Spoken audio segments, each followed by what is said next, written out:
Meus irmãos, quando eu era criança e quando vocês eram também crianças, é super normal para esses que acabaram de sair, em sua inocência, eles considerarem quase que todas as coisas com uma relevância sobremodo.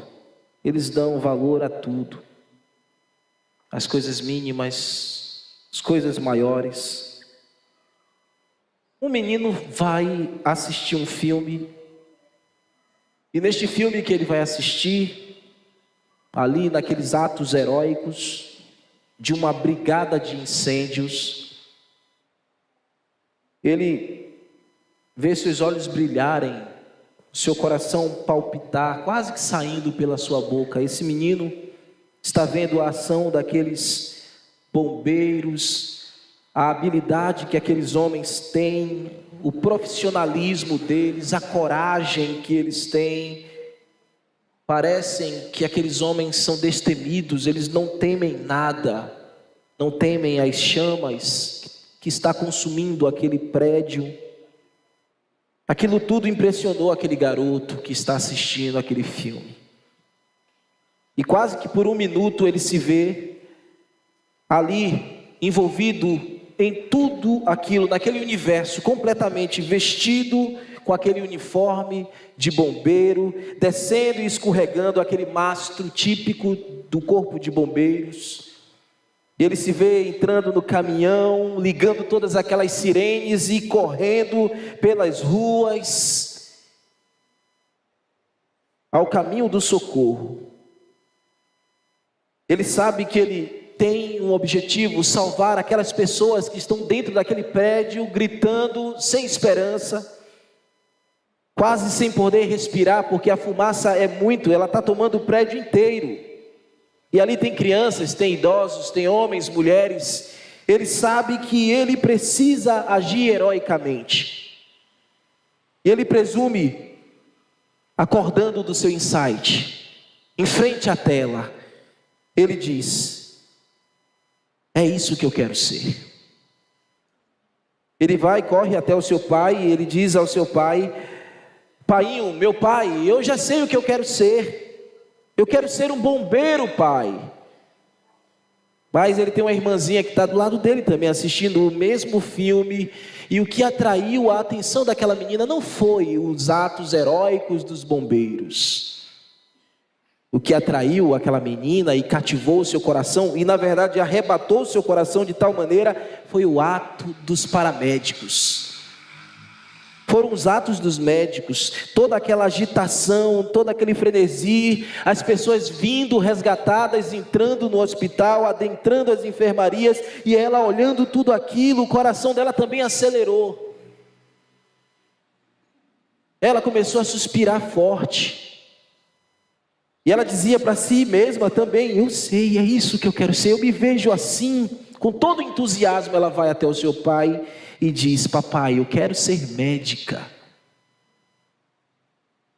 Meus irmãos, essa história que eu estou contando para vocês, hipoteticamente, eu inventei isso aqui, mas é uma realidade que acontece todas as horas, todos os dias. Famílias, em suas distinções, se deparam com isso. Filhos definindo o que querem ser, sendo aconselhados para serem o que imaginam que seja o melhor caminho, e não significa dizer que aquilo que eles escolhem na sua terna infância será aquilo que eles viverão quando crescerem, quando se tornarem adultos. Eu e você, muitas vezes não somos hoje o que queríamos ser quando criança. Por quê, irmãos? Porque Deus, Ele escreveu a história, a gente sabe disso. Ele já definiu tudo. Nós crescemos, nós amadurecemos, nós assumimos responsabilidades na nossa vida, meus irmãos. Nós nos revestimos com a roupagem da responsabilidade que nos cerca todos os dias, todas as manhãs, porque presumimos e sabemos de fato que Deus nos escolheu para cumprir aquele ideal que nós estamos inseridos hoje. Se você não acredita nisso, acredite. A profissão que você tem não foi uma mera coincidência. A família que você tem não é uma mera coincidência, não é uma casualidade, é obra de Deus. Então você não pode ficar desconsiderando quem você é hoje. Quem você é hoje está nos planos de Deus, que você deveria ser. O tempo passa, meus irmãos, e como um poeta disse, o tempo não para. Ele corre. Como eu sempre digo, o tempo escorre como água em nossas mãos. A gente não tem poder de controlar o tempo, de controlar a história. A gente conjecturamos, fazemos como crianças. Mas na verdade, nos custa às vezes pensar que a maturidade chegou, bateu a nossa porta, exige de nós respostas e comportamentos. É verdade que a própria palavra de Deus nos diz, e diz a nós, crentes, homem e mulher de Deus, quando Coríntios, Paulo falou em capítulo 13, versículo 11, ele disse assim: quando eu era uma criança, eu pensava, eu relacionava como uma criança. Mas quando eu me tornei um homem, quando eu amadureci, eu deixei para trás as coisas de criança. Eu tive que deixar para trás. E todos nós temos um momento de ruptura, um momento de transição. Todo homem, toda mulher tem esse momento de transicionar, de deixar as coisas de menino e de assumir as responsabilidades de um homem, de uma mulher. Na vida cristã não é diferente. Nós estamos no texto de Paulo aos Efésios e nós estamos dedicando essa atenção, vida cristã. Na vida cristã não é diferente. A gente não pode desconsiderar a vida cristã. A gente não pode atuar como crianças na vida cristã.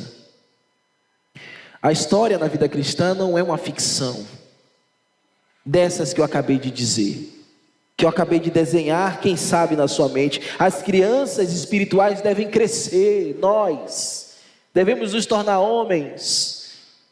Nós não devemos ser como as crianças do natural, que um dia querem ser bombeiros, outros dias querem ser médicos. No mesmo espírito, ou no mesmo suspiro, já dizem que querem ser astronautas e pisarem na lua. Outro momento eles vão dizer que querem ser jogadores de futebol, dirigirem caminhões. A vida cristã não é assim. Lembre-se que o Senhor disse: seja o vosso falar sim, sim, não, não. O que passa disso é procedência maligna. Para a gente manter as nossas palavras e as nossas convicções é necessário maturidade. A gente não pode andar na vida e na ambiência cristã como crianças. Paulo está em Efésios, neste momento da carta, dedicando isso. E não é isso que ele quer dos seus irmãos. Ele não quer que os seus irmãos andem como criança, vivam sem saber o que fazer, vivam sem saber o que ser. Nós não queremos isso nesta casa. Nem a começar de mim, vocês não querem um pastor assim. Vocês não querem um pastor com esta rotina, e nem eu desejo ovelhas assim. Como vocês querem um pastor maduro, eu desejo ovelhas maduras. E é assim que deve ser, irmãos. E é assim que devemos orar. A vida cristã é caminhar para frente, é subir os degraus constantemente, um crescimento, um amadurecimento, responsabilidades assumidas, compromissos obtidos. Logicamente tudo isso vem pela graça de Deus, e nós começamos essa parte da carta falando disso. Você não pode fazer isso sozinho. É o Espírito Santo que torna isso possível. Vamos mais uma vez a Paulo, vamos ficar de pé. Capítulo 4, versículo 11 ao versículo 16.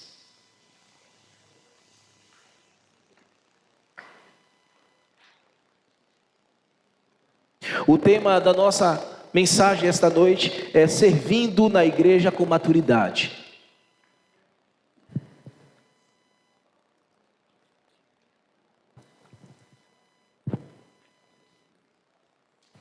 Efésios capítulo 4, verso 11 até o verso 16.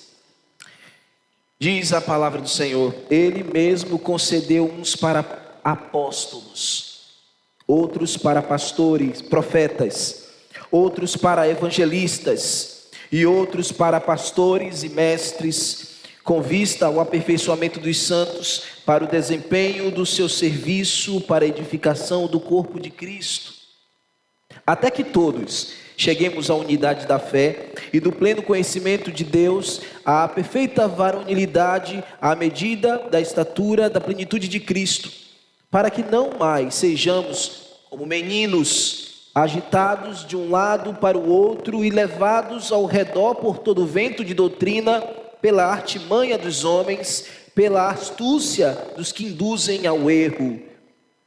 Mas, seguindo a verdade em amor, cresçamos em tudo naquele que é a cabeça, Cristo, de que todo o corpo bem ajustado e consolidado pelo auxílio de toda a junta, segundo a justa cooperação de cada parte, efetua o seu próprio aumento para a edificação de si mesmo em amor. Oremos. Diz a tua palavra, Senhor. É a hora que o Senhor fala conosco, e eu diminua, que o Senhor cresça, e sejamos edificados para a glória de Cristo. Amém. Podeis assentar, amados. Verso 11, Paulo vai começando dizendo o seguinte: ele quer estabelecer aqui categorias para todos nós que recebemos a Cristo, categorias ministeriais. Eu e você, quando recebemos a Cristo, também recebemos categorias espirituais, funções ministeriais. Todos nós. Ele diz até que todos nós cheguemos. Ele mesmo concedeu uns para apóstolos, outros para profetas, outros para evangelistas e outros para pastores e mestres. Paulo está dizendo que ele mesmo concedeu. Quem é este ele mesmo? Obviamente já vimos no sermão passado que ele é aquele que subiu até as alturas, levando consigo cativo o cativeiro. Vocês lembram? Homens salvos, redimidos, levados às alturas com ele. Espiritualmente Jesus operou essas coisas. E ao fazê-lo, ele deu dádivas aos homens, abençoou aos homens. E nós já estamos falando aqui dos talentos, nós já falamos dos dons. Paulo está dizendo que há habilidades e talentos que Deus concedeu por meio de Cristo. Ele mesmo concedeu. Ao caminhar na fé, ao vir à fé, ele, Cristo, concedeu aos homens talentos, capacitações, categorias ministeriais, bem específicas, bem explícitas. Então é Cristo que concede.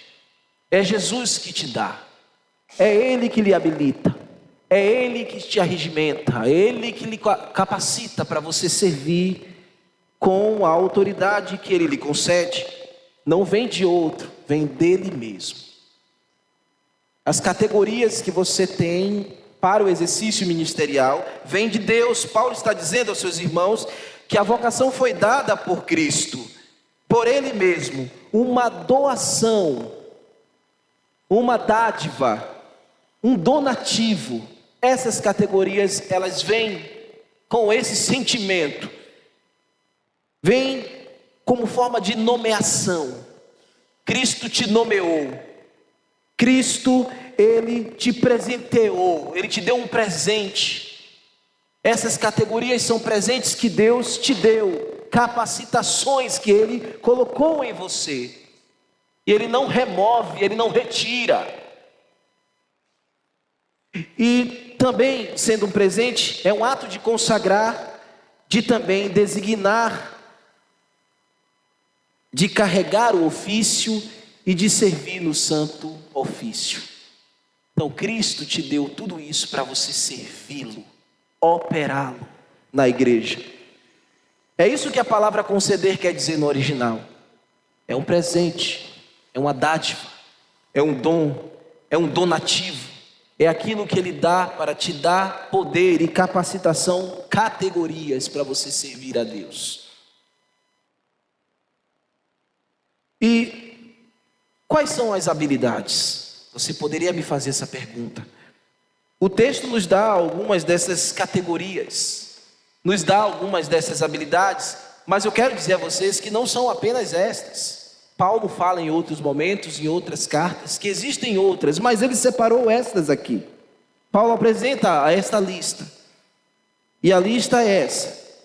Olhemos no texto: uns para apóstolos, outros para profetas, outros para evangelistas, outros para pastores e mestres. Isso aqui é bem distinto. Significa que você tem o seu lugar, salvo e capacitado, você tem um lugar específico para servir. Paulo deseja que seus irmãos olhem esses dons, estes presentes e a atuação que estes dons podem provocar em benefícios para a igreja. Ao mesmo tempo que é um presente seu, é um presente para o seu irmão também. Então, deixa eu debulhar um pouquinho com vocês, apóstolos e profetas. Apóstolos e profetas no Novo Testamento e também Velho Testamento, caso dos apóstolos, foram aqueles homens que Deus separou, santificou e capacitou para entregar os oráculos de Deus. Nós falamos um pouquinho isso pela manhã.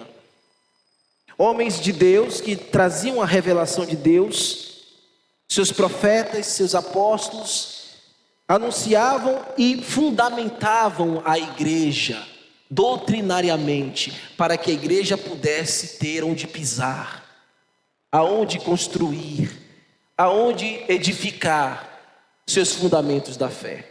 Então Deus presenteou a igreja com essas pessoas lá no passado. Os verdadeiros apóstolos, os verdadeiros profetas são os bíblicos, e eles estabeleceram para a igreja uma plataforma onde a igreja se assenta, onde ela constrói. Quando você vai querer ouvir algum apóstolo ou querer ouvir algum profeta, você abre a escritura, como nós estamos dizendo. Deus nos deu presente, os nossos apóstolos verdadeiros. Ele nomeou esses homens, esses profetas, para estabelecerem a verdade que nós devemos seguir e construir. Os verdadeiros apóstolos e profetas são os do tempo bíblico. Profeta é aquele que vê e ouve Deus e fala o que Deus quer. O apóstolo é aquele que é enviado por Deus.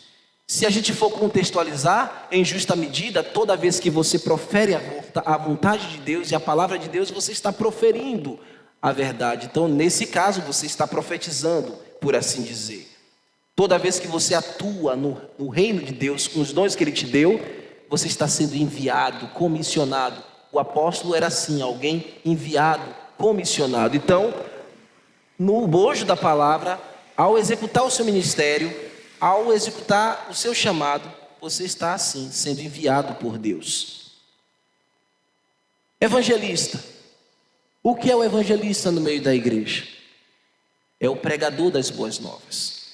Não é somente aquele irmão que sente vocação para sair, desbravar, ir para outra cidade, ir para outro bairro e viver ali e ganhar almas ali. Não é somente isso. É isso, mas é aquele que é o comunicador das boas novas, o pregador do evangelho. Deus entregou categorias para você e para mim, para pregarmos o evangelho na nossa comunidade, para pregar as boas novas de salvação, e por isso nós somos evangelistas, proclamadores da verdade. Deus capacitou você com isso. Deus te entregou as suas verdades para você anunciar, para você comunicar, para você declarar as boas novas.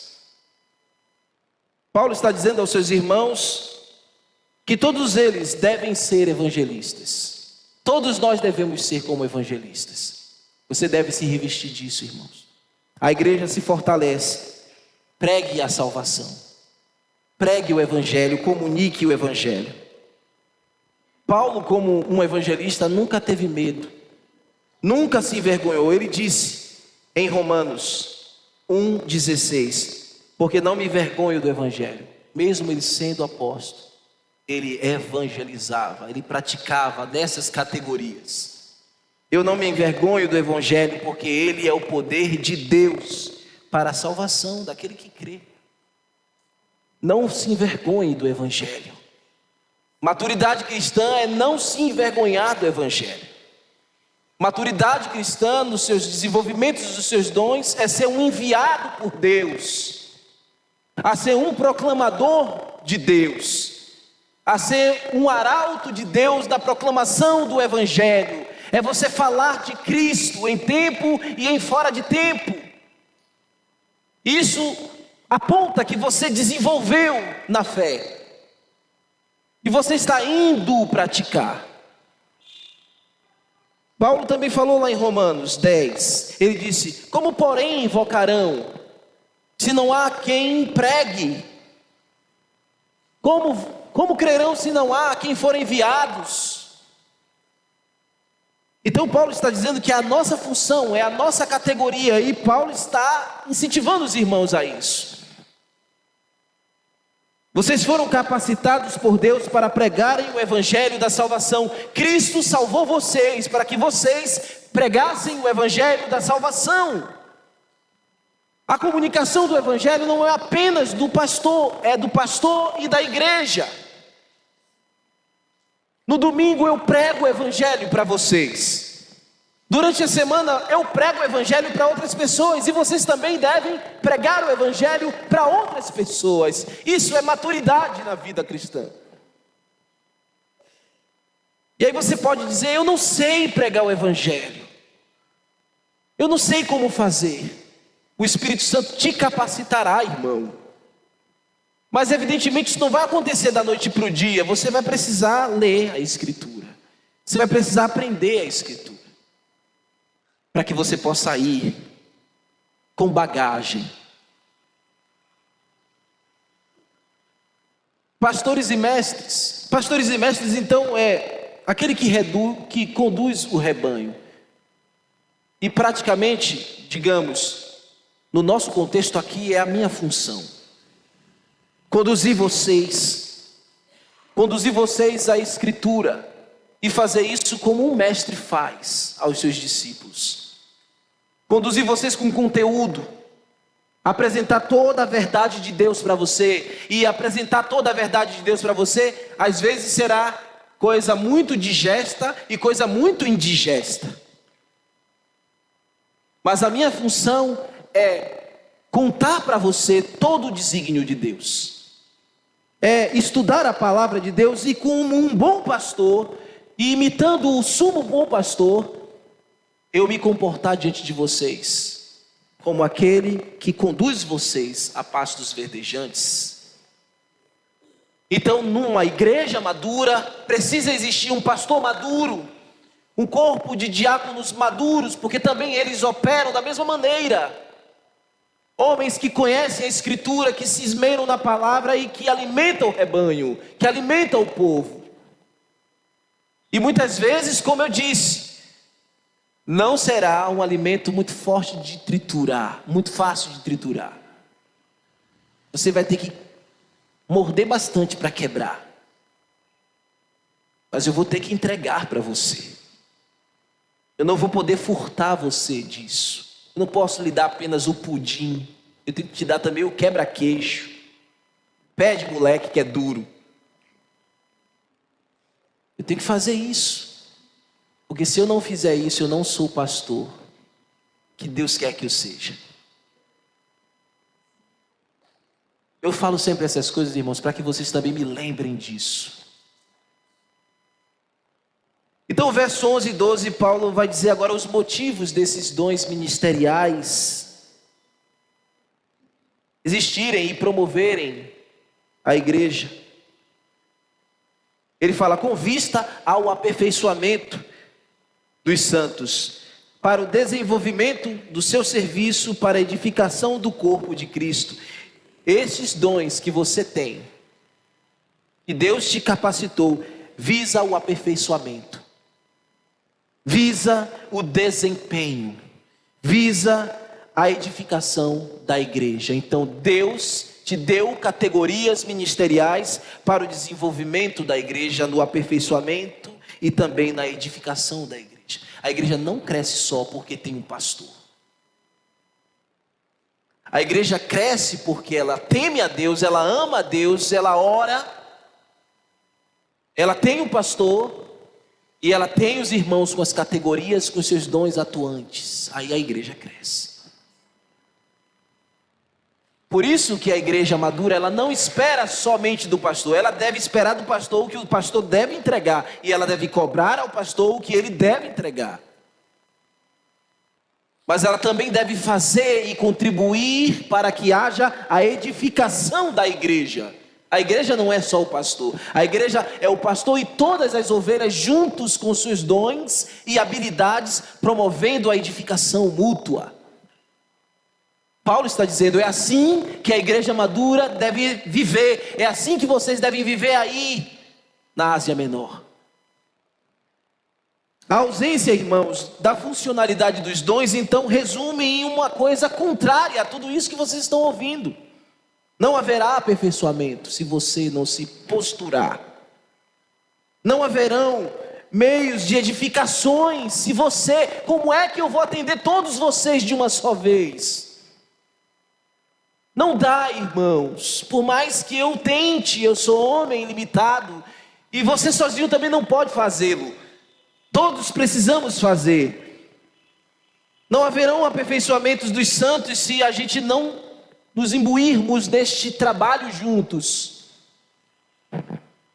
No desempenho, não haverá desempenho na igreja, não haverá serviço na igreja local, se a igreja local espera apenas por um.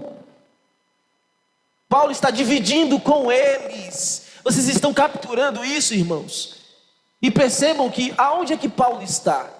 Eu já venho falando para vocês desde o início, prisioneiro em Roma, mas ele está dizendo, essa igreja não vai deixar de crescer pela minha ausência. Porque todos vocês estarão atuando. Verso 13, a gente vê aqui o objetivo a chegar no desenvolvimento da maturidade dessas categorias, meus irmãos. Até que todos cheguemos à unidade da fé, no pleno conhecimento do Filho de Deus, a perfeita varonilidade, à medida da estatura da plenitude de Cristo. Uau! Que coisa é essa, irmãos? Que Cristo nos chama através de Paulo. É de fato um apartar da meninice espiritual. É um expurgar dos velhos sofismas que a gente carrega ao longo dos anos na caminhada cristã. Não pagando sugesta para ninguém, mas tem gente que tem 30, 20 anos de crente e parece que nasceu hoje. Não desistiu das coisas de menino, não desenvolveu na fé. Há um efeito acontecendo aqui neste conselho de Paulo, onde cada um individualmente se compromete a carregar e a dedicar sua vida no serviço da igreja. Paulo está dizendo que o trabalho acontece paulatinamente, num processo, irmãos. Não é um passe de mágica. Uma igreja não acorda de um dia para o outro florescida. Essas igrejas que a gente vê por aí, que crescem da noite para o dia, elas não têm sã doutrina, elas não têm nada disso que a gente está discutindo aqui, nada disso. Não há saúde em nada disso. Eles enchem estádios de futebol, eles colocam centenas de milhares de pessoas, mas eles não têm fundamento. Até que todos nós cheguemos à fé. Você vai desenvolver o seu talento, você vai desenvolver o seu dom, até que todos, eu e você, eu e vocês, todos nós cheguemos a uma só linguagem, a unidade da fé, a um só sentimento, a uma só doutrina, a um só discurso. Eu sentar para tomar um café com você em sua casa e sair de lá abençoado por você. de eu passar dificuldade e encontrar você, e você me abraçar, e você, pastor, vem, vamos orar, vou te fortalecer. E eu fazer da mesma maneira, porque naquela hora eu não vou lhe dar um conselho humano, como, é assim mesmo, é caminhando que a gente aprende. Nada melhor do que um dia depois do outro, pastor. Não vai ser essas conversas não, irmãos. A gente vai abrir a palavra e vai dizer, pastor, eu vou te mostrar aqui na Escritura como Deus fortalece o homem de Deus. E assim você vai fazer também na vida do outro. Até que não reste nenhum, até que não reste ninguém fora desse maravilhoso conceito que Paulo está nos ensinando. Uma só fé, no mesmo Espírito. Até que todos alcancemos a varonilidade perfeita. O que é isso? Maturidade. Varonilidade é maturidade. Paulo está dizendo, eu estou falando para que vocês desenvolvam de tal maneira que todos vocês se tornem homens na fé, maduros, completos. Essa palavra no grego representa isso, maturidade espiritual, homem adulto experimentado na vida. Então é um homem, é uma mulher madura, experimentada na vida espiritual,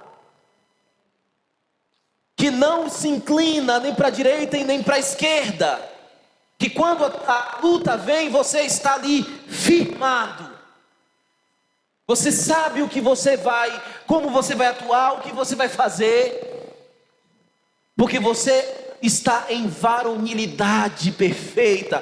Perfeito aqui não significa que você nunca vai falhar, significa que você estará amadurecendo a cada dia.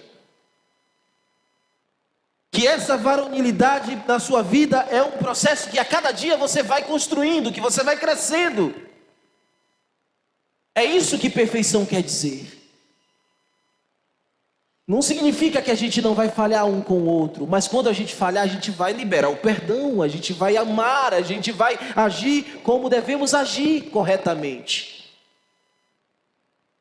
À medida da estatura, da plenitude de Cristo, ou seja, perfeitos como Cristo. Você vai desenvolver essas categorias até que você atinja isso. O seu alvo é Cristo. Você vai usar os seus talentos porque Cristo te deu e é para Ele que você faz. Perfeito como Cristo, não infalível, porque você é falho e eu também, mas maduro como Cristo. Como todo homem de Deus deve ser. No verso 14, vemos que a maturidade espiritual nos protege,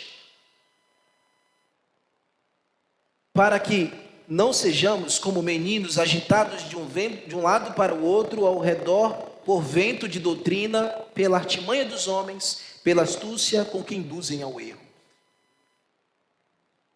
A maturidade, meu irmão, te protegerá. A maturidade cristã no seio da igreja é um firewall, é um muro de fogo que nos protege dos lobos adentrarem aquela porta, protege a sã doutrina da igreja. Paulo está conduzindo seus irmãos a considerarem que na ambiência da igreja, a maturidade espiritual, sem a maturidade espiritual, ela não encontrará perfeita varonilidade, ela não encontrará e não será conduzida ao caminho de Cristo, ao caminho da estatura de Cristo. Em ambientes que não existem isso, só existe erro. Eu vou repetir, em ambientes que não existem o conselho que Paulo está dando aos irmãos em Efésios, onde não há isso, só há erros. O que é isso? Falsas doutrinas, heresias, coisas que não convêm à verdade. Então, ser homem maduro na fé é estar protegido desses erros. E o pior, meus irmãos, é que esses homens aí, que estão nestes ambientes, eles acreditam cabalmente que aquilo tudo é verdade. Paulo está dizendo a eles, aos seus irmãos, que eles precisam ter em mente assim: os enganadores estão aí, eles sabem muito bem onde eles querem chegar. Eles te veem, eles te olham como meninos espirituais e disparam as suas falsidades e carregam vocês. Essa expressão de um lado para o outro, como levado pelo vento, é como uma criança que é carregada pelo colo e é levada e depositada onde se quer. Esses homens fazem isso. Pegam as pessoas, cativam as pessoas, carregam elas e colocam elas aonde eles querem. Quem nos carregará é Cristo, amém? Ele vai nos conduzir à vontade dele. Verso 15. Você já viu que de fato a maturidade te protege. Verso 15 e 16, para a gente concluir a exposição e eu partir para a nossa conclusão.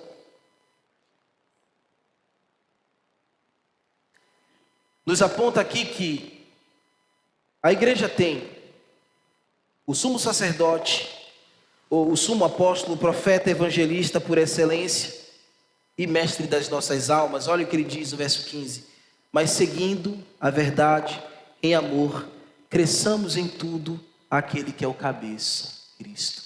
O cabeça da onde? Da onde? Isso, da igreja. Ele é o cabeça da igreja, então ele é o cabeça dos apóstolos, o cabeça dos profetas, ele é o cabeça dos evangelistas, ele é o cabeça do pastor, ele é o cabeça dos mestres. O sentimento é esse: sigam a Cristo e desprezem o engano dos falsos mestres. Paulo está dizendo isso. Vá ao cabeça que é Cristo, que dá toda a saúde ao corpo, que ajusta todo o corpo. Ele vai dizer lá no verso 16, olha o que ele diz: de todo o corpo bem ajustado e consolidado pelo auxílio de todas as juntas, segundo a justa cooperação de cada parte, efetua o seu próprio crescimento para a edificação de si mesmo, todos nós juntos, seguindo a Cristo, operando em nossos talentos, desenvolvendo e a igreja crescendo. Porque eu tenho esperança da igreja crescendo por causa dessas verdades. A igreja não se firma em homem, ela se firma no cabeça, que é Cristo. Primeira coisa que eu quero aplicar para vocês, só 2 aplicações. Deus quer que cresçamos, irmãos, exponencialmente em maturidade na vida cristã. Isso acontece por esses veios que vocês acabaram de ouvir: o desenvolvimento da vida cristã, a vida piedosa, a vida de oração, leitura das escrituras periódica. E não fica apenas nisso, se cresce servindo. Vocês ouviram? Se cresce servindo. Não se cresce apenas lendo. É fundamental. Não se cresce apenas orando. É imprescindível. Mas se cresce servindo. Por isso Paulo está dizendo: sirva. Então sirva a sua igreja local. Sirva a sua igreja local e cresça em Deus. Seja instrumento de Deus nas categorias que Ele te deu na igreja local. Isso é glorificar a Deus. Amadureça como um cristão. Não brigue por cargos da igreja. Edifique a igreja. Como Cristo presenteou toda a sua igreja, presenteie ela também no exercício dos seus dons.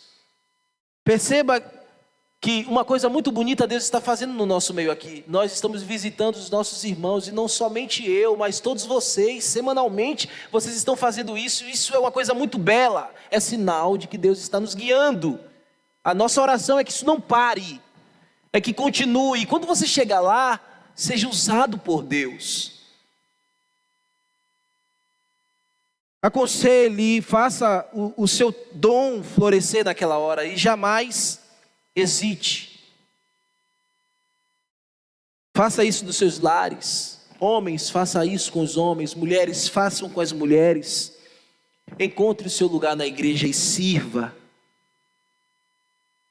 Não fique mais limitado por nenhum tipo de esfriamento, decepção, nem mesmo feridas do passado. Irmãos, estas coisas são coisas de meninos e devem ficar para trás.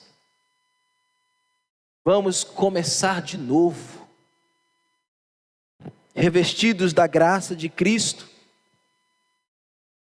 Esse ministério que você vai fazer vai fortalecer a sua igreja, vai fortalecer o seu pastor, vai trazer bom ânimo, bom sentimento. É o avivamento que nós clamamos a Deus. Vamos orar. Vamos participar dos cultos de oração. Sermos mais assíduos. O pastor Ricardo Buck dizia assim, o culto de oração é o barômetro da igreja. Se a gente vê um culto vazio de oração, a gente já fica preocupado. Vamos mudar isso na nossa igreja, irmãos. Vamos vir orar. Então você pode dizer que você tem um talento e você pode servir a Deus, que você recebeu um presente de Deus e que você deve presentear também outros. Você deve olhar para o seu irmão e ver que ele é um presente de Deus para você. Você deve olhar para o seu pastor e ver que o seu pastor é um presente de Deus para você. Eu devo olhar para vocês e ver que vocês é um presente de Deus para mim. Outra coisa que eu quero deixar para vocês como conselho é que o nosso serviço sempre deve manifestar a Cristo. O nosso serviço deve sempre lembrar a Cristo, apontar para Cristo, porque Ele é o cabeça, é Ele que nós anunciamos, é Ele que nós queremos que seja evidenciado, não nós mesmos. Não é a nossa própria vida. Ninguém queira se envaidecer pelo talento que Deus te deu. Antes queira que Cristo seja anunciado, seja conhecido. Olha o que Paulo disse. Pois é nele que vivemos e nos movemos e existimos. É em Cristo que os nossos talentos encontram o seu real valor. É por Ele que você vive servindo. É por Ele que você se move servindo. É por Ele que você existe servindo. É por causa de Cristo. É no nome dEle que você segue comunicando o Evangelho e é por Ele que você está aqui. E é por Ele que você talvez esteja aqui, que não conheça ou que acompanha na internet.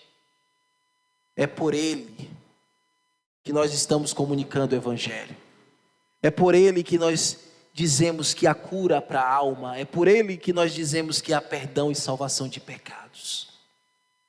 É por Ele que pregamos o puro, santo, libertador Evangelho pregado desde os profetas e os apóstolos até hoje.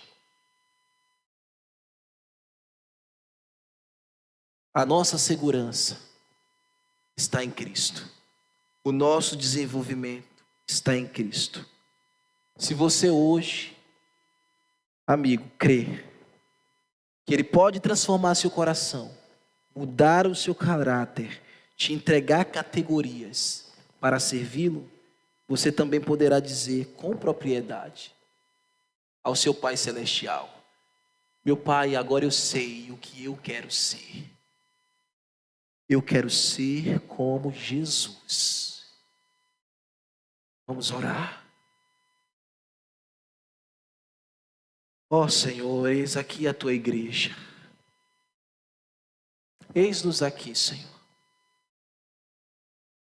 Estamos com os nossos corações prostrados aos teus pés.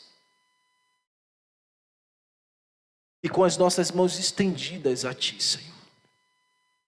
Apresentando a ti as nossas categorias, os nossos talentos, Senhor. Recebe-os. Ajuda-nos a operar e a servir-te na igreja. Ajuda-nos, Senhor, a cumprir o conselho que o nosso apóstolo Paulo nos deu. Ajuda-nos a amadurecer a vida cristã, a atingirmos a varonilidade de Cristo, a estatura do varão perfeito, Jesus. E certamente te glorificaremos, Senhor. Sopre, meu Deus, sobre essa igreja este bom avivamento. Nos conduza a isso. E salve também, Senhor, os perdidos. Promove, Senhor, salvação, sem limites, meu Deus, para a nossa igreja, na pregação do Evangelho, na comunicação da graça. São estas coisas que nós te pedimos encarecidamente, no nome de Jesus. Amém.